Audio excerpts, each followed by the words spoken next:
Bonjour, ce matin, everybody. It's Andrew Roberts here and David Clouter in Gay Paris. Look at the Eiffel Tower, David. Hello, Mr. Andrew, and how are you today? I haven't got my onions, but I will have them later. Well, thank you, sir. We're here today. Our time machine has brought us all the way back up to modern times again, thankfully. And we're in Paris in a COVID-safe location. We most certainly are.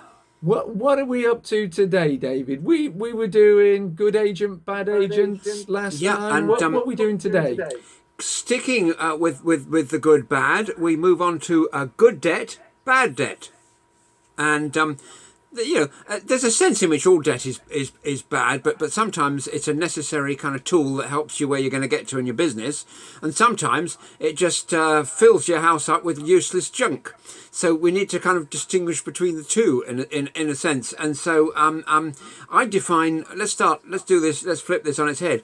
I define bad debt as borrowing a lot of money on a credit card or something, which with a sky high rate of interest to get the latest phone or whatever it is, or a television that's got an 86-inch thing as opposed to your 76-inch one you had before. Just kind of, or maybe too many car loans, all these sort of things which are extortionate, and you're buying depreciating assets that you're just going to throw away at the end, and you're probably over the term of these loans paying at least twice as much for them as you should. So if it's a car, you get the 20 grand car loan.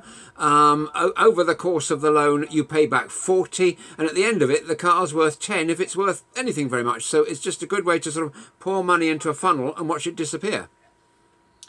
No, I would agree with you. So what we're basically saying is bad debt is where you buy something on a high interest credit card and you don't clear it at the end of the month, as Martin Lewis would say, and you're buying things which are worth less immediately you buy them, and less by the end of the month, and less in a year's time. So they're depreciating assets or depreciating goods, chattels, bits and bobs that you've bought. I tell you what would be good debt though, David. A coronavirus business interruption loan. Now that is good debt. 0% interest to invest in a business. That is good for 12 months and 2 to 6% fixed for 5 years. So if you invest it in a business, in assets that appreciate in value, that's good debt. That's good debt. And talking of the old plastic, I rang up a well-known card company that's based actually in Northampton, but we won't mention any names, and because my card wasn't working anymore and I needed a new one, and they said, while you're on the line, would you like a cash advance? And I said, well, how much? And they said, how much do you want? And they gave me 7 grand interest free until September 2021 when the lockdown ends. So I thought that was very nice of them, very decent. So money comes. I'm going to go down there. Well, I know. They're just down the road from you, isn't it? Yeah. So there you go. God bless them. But I do, having said that, settle the old thing most months. And now I've got to, obviously, because I'm a forgetful fellow, I've got to set up a direct debit to pay the minimum payment just in case I forget and then have to pay interest or pay it back or something like that. Because it's always important to comply with the terms of these offers that are out there. So we've done bad debt. Now, good debt, and I think we mentioned last week, didn't we, about gearing and being able to borrow part of the cost of the asset, and the asset kind of either goes up in value or generates you a bucket load of money, which you can reduce the debt. And when you're starting out, when you're a young fella in their early 20s like you and me, you don't have too many of the old readies, so you need to, but you've got lots of energy, you see, and so you need that injection of capital to get you started. And provided you run your numbers correctly and you look at historic values in the area, you make sure that you can keep these properties filled up with with tenants, and assuming that's what we're doing, then and you do all the safeguards, you make sure that everything's compliant and so forth, then it's pretty good really, because over 10 years you're either going to pay down a lot of that mortgage if you've got huge amounts of money coming in, or the property's going to go up if you haven't got huge amounts of money coming in. That's the hope. And my preference is for doing the first of those two things, because that you can be sure of, whereas property going up and down is a bit of a sort of roller coaster, going to the casino type jobby, although I've benefited from it in the first 40 years of my property career, which was good, but I couldn't see the future at the time, and I didn't know it was going to happen. So that was a bit of luck. Whereas I'm more of a calculator sort of fella. So my inclination now is to find that line that goes from Hull, which I guess is probably there, down to Bristol, which I guess is probably there, or as I say, it might be the other way around. But just to go a little bit above that line, where we might get a little bit of capital growth, plus certainly a good wodge of cash flow, and the houses wouldn't be that expensive. They would be the sort of thing where down here you could buy a garage, and so there in your neck of the woods, a lovely 2-3 bedroom house, and good to go. So kind of, it does. But since the rentals are kind of like comparable between these areas, it doesn't make sense to buy the expensive thing, because these things, they can't go on going up like that forever. There has to be price corrections, because otherwise, like with viruses that you squash them on the head and they bottom out, the prices can't go on meteorically forever, because wages don't keep up with them. So it's not something, and we're stretching it as much as we can possibly do at the moment with Help to Buy and this kind of thing. We're propping it up, and sooner or later comes the correction, and then all those people who've just bought before it end up in negative equity, where they actually owe money to the bank rather than the other way around, and all their equity is wiped out. And that's not something that I recommend. No, it's not a good situation to be in.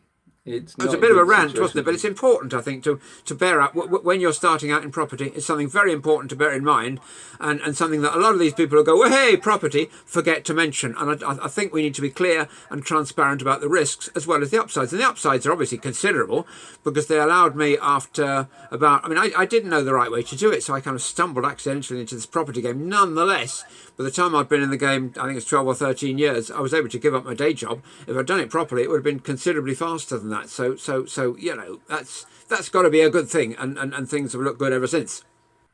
Absolutely. Well, you're a fountain of knowledge, David. I'm always amazed. I don't know where this knowledge comes from. I don't know where it goes. It's never in there. The minute we press stop on these things, I don't know anything really. I don't even know what my name is. Now, my dear beloved granny was born in 1890. So if she was still around today, she would be 130. She is sadly no longer with us. She did make it to a ripe old age of 96, God bless her, but she was a lovely lady. The reason I mention that is because our next strategy concerns the famous granny annex. I don't know, why do they call them granny annexes? Is that where we used to put Granny? Maybe, but they have a lot of other uses too, to be honest. But so anyway, it's quite an interesting thing, and so sometimes you will find a house which has got a granny annex on the side, already done for you. Sometimes you'll find that you put your granny annex. It doesn't necessarily have to be actually attached to the property. You might build one in the garden and this kind of thing. So the question is, what can you use this for? And obviously these are kitted out with a little kitchenette, and they would have sort of bathroom facilities and this kind of thing. So they might well be lettable in their own right. But there's an important thing, isn't there, to remember, Andrew, if you've got an HMO with a granny annex. Absolutely. Well, if you've got a HMO with a granny annex, because it's separate to the main building, and if it's self-contained, it's not part of that HMO, is it? Well, what do you know? So that's kind of quite good, really, isn't it? And if you're planning to put 5 people in the whole property rather than the 4, that it's a separate thing. And I suppose you could go to make it absolutely clear, although I've never done this, you could split the title, couldn't you, if necessary? So there's absolutely no doubt.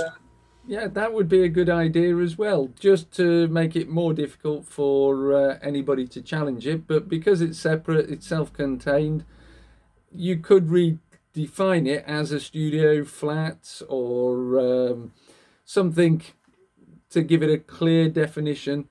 However, because it becomes a separate dwelling, council tax. So just beware. I had a property once here in Cambridge. Actually, I owned this house, which had an annex, which had originally been used for the horse. And so whoever was there, I think they had some kind of store delivering things, I think, and the horse used to live there. Later on, it became an ice cream parlour. So it's quite interesting. And again, what was my front room in that house was again the little corner shop. And one day, somebody kind of came and knocked on the door and was reminiscing. And he told me all the history of the house and the people who used to live there, going back to the dot. So which was quite nice. So some granny annexes, the point is, have never had grannies in them, but they're still called that.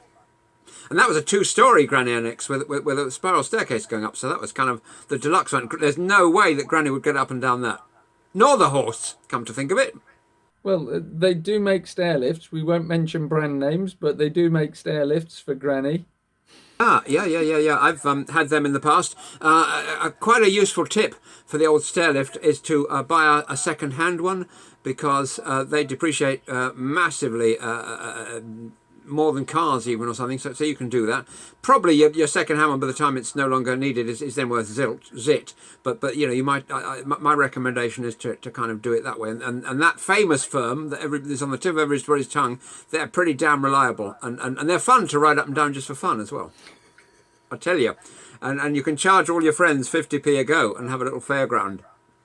Or you can pretend you're Scott Tracy from Thunderbirds going into Thunderbird 1, and it's heaven. Now, from granny we're moving rather inappropriately to graveyards. This is the first time I gave. Yeah, I know. The first time I gave this talk in a room with some folk, and whenever I've gone out and about, and if you've got any strategies, do put them in the comments, please, because we'll add them. I said, well, has anybody got any other strategies? And this hand goes back up at the back of the room, and the guy goes, graveyards. And I go, you what? And that was his niche, getting these things deconsecrated and hoovering up all the bones and things and whatever, giving them to a museum or whatever it is you do. I'm not sure what you do with these kind of graveyards that have been around for 500 years, so there's no next of kin to tell you off or whatever, and then sending the bulldozers in. So that is an actual strategy that there's at least one person, because I met him, actually does. Well, David, I think I've got a brilliant idea here. Why don't you and me, because we're so knowledgeable on stuff, go out and do a bit more research on this graveyard bit, and shall we run a course? Absolutely. And on radio, the graveyard shift is the jock who's on at midnight. So we could sell it on our late night radio show. Boom.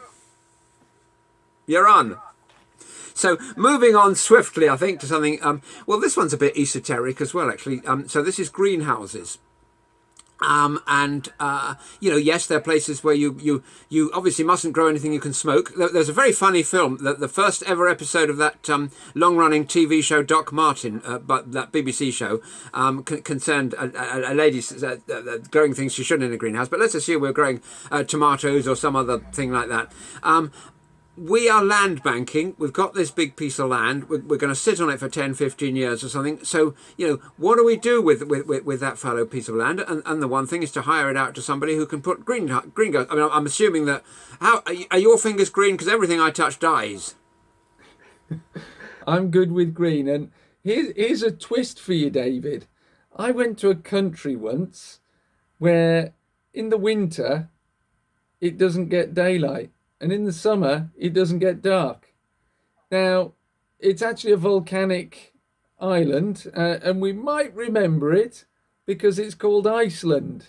And it's a phenomenal place. And just outside Reykjavik, there is a whole area of greenhouses where they grow the food there.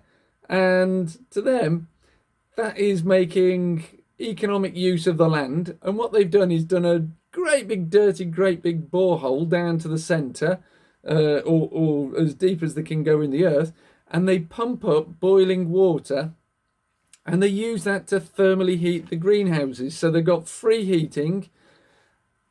They use the steam that comes up, super heated steam, to drive a turbine, and that drives the lighting. So they got free electric for the lighting, free heating for keeping the greenhouses warm because it's pretty bleak out there in the winter. And they grow their food under artificial lights in greenhouses. So it's a commercial strategy as well. That's fabulous. I had a friend who went to Iceland once and got the most terrible food poisoning. I'm not talking about the supermarket, I'm talking about the country. The trick was not to go to the touristy places because they don't expect you to come back because you're going to be gone tomorrow. So you go. What you should do is go to the place where the locals eat and eat whatever they eat. And since they're likely to come back tomorrow and punch the owner in the face if they get food poisoning, because I know I would. Therefore, you're not going to get food poisoning. So that's a tip that applies to any sort of holiday spot, really. Well, that's exactly what I do when I go on holiday. But we're on property here and it's A to Z, so we're not going to diversify, even though I've shared an international greenhouse strategy with you that's in Iceland, not Greenland. Well, yes. Now, next on our list, we are storming ahead now because we've got as far as the letter H, so we must be at least halfway through the alphabet now, sort of A, B, C, D, something like that. But anyway, it's got 12 letters in it, the alphabet, doesn't it? Help to buy. Now, help to buy is good when it's dad saying, here you are, son, here's $5,000, use that as a deposit. And I like that. But what do we think about the government's help to buy scheme? Because I'm not quite, I don't quite have the sort of warm feeling inside about that. I think it was a stimulus designed to kickstart the housing market around 2008-9, after the wheels fell off the banking market, because banks were not lending on high loan to values because the regulators were basically saying they shouldn't. They needed to keep more reserves, therefore they would lend less, so they needed a guarantee. A bit like the coronavirus business interruption loan, the government is given a guarantee to companies in that case.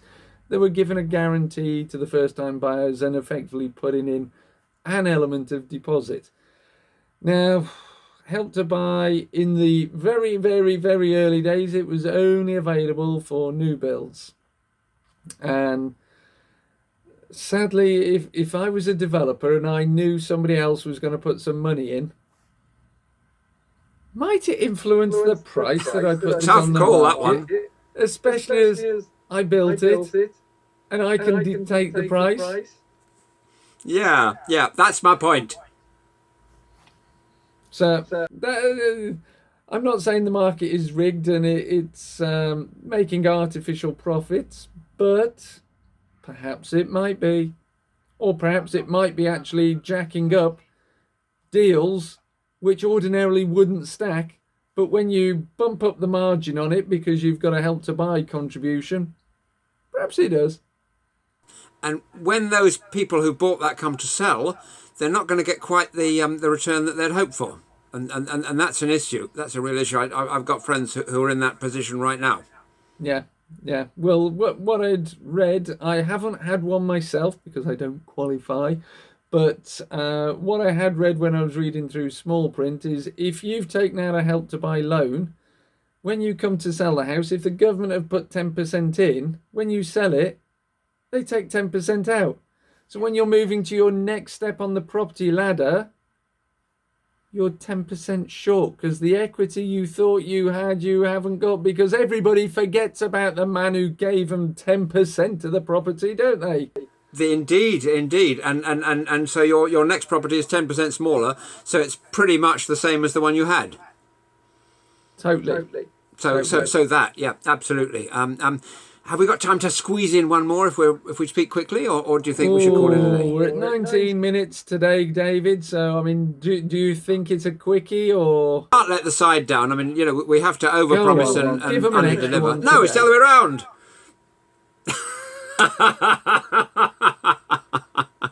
that comes under the letter O. So hire an expert. So this is a kind of quite a nice easy one. And there's that fellow Warren Buffett, isn't it? I think one of his. Well, absolutely, Andrew. You're the fella. And I think it's Warren Buffett who says, I might not be an expert in, whatever it might be, origami, but by this afternoon I will be, because I'll hire someone who knows how to fold paper aeroplanes. And I think, Superb. knowing when to hire somebody in is very important. In the early days of my buy-to-let sort of property game, I was the builder and the plumber and the sparky and kind of everything, really, because there wasn't any cash to deal with it. And I was working long hours of overtime in my day job, and it was tough. So if anything went wrong in the old property, I was the guy with the spanner who would come round. And okay, but then as you scale it, regardless of how much fun it is to put gloves on and unblock the loo, you just have to say goodbye to that aspect of your life, and you have to put it all behind you. And interestingly, if we've got remote tenants and they've got a block loo and we don't want to send the plumber around, we can tell them this tip, which is to squirt washing up liquid after you kill all the coronavirus. This is absolutely true, and it works in all my HMOs and other properties. Squirt washing up liquid around the bowl, then pour a kettle full of hot water in. This is like a recipe. Shut the lid, wait 20 minutes, flush it, it's done. So you see, you didn't think we were going to get a tip like that in the A to Z of property. Yeah, That's shocks you. superb tip. And I know he now hires an expert, and he used to actually be on the tools, because I shook his hand earlier. Boy, the calluses on his hands. I tell you what, he used to be on the tools. So, sorry, Well, there David. you go. I've got to share it with the audience. Oh yes. So you didn't expect that. Neither did I, to be honest, but it just popped into my head. And on that note, we'll say au revoir from Gay Paris. See you next time. Ciao.